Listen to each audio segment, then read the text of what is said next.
Seni bir də sevmək üçün təzədən cavan olurdum. Qara tüstüdən çıxırdım, dönüb ağdıma alırdım. Cana can verirdi, ne can, canımız gəlirdi cana, canı canan istəyirdi, can içində can olurdu.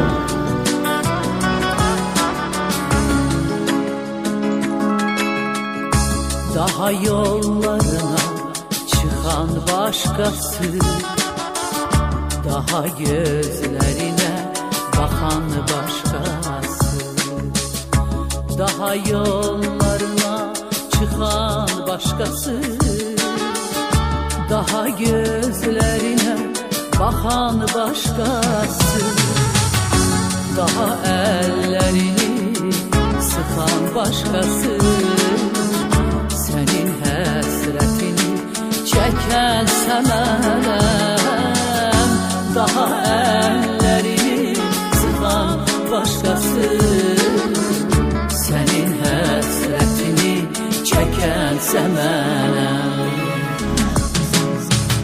Çırçıya görüşəm, gəlim deyəlim, daha başqasıdır gülüb başqası.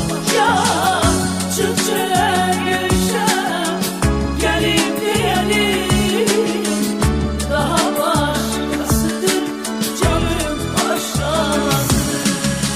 Ümid bahar gün ve gün olup töküldü gelmedi. Ümid yaşıyla gözlerim yola dikildi gelmedi.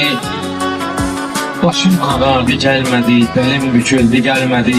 Ne baktı dən düşən yerə, ne baktı dərd əyən yerə.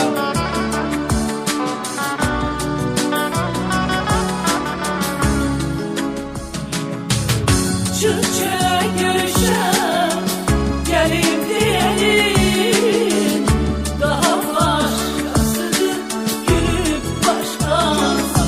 Ya çırçıya görüşəm, gəlim deyəlim, daha başqasıdır gülüb başqası.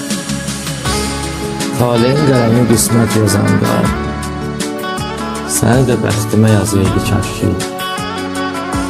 Son qərib xəyalım, fikrin adanda, qənli günlərim razıydı kəşki. Süründüm ardınca kölgələr kimi, ayaq izlərinə toxunmaq üçün. Bəxtim də olmadı nəğmələr kimi, güldə dağılım yox.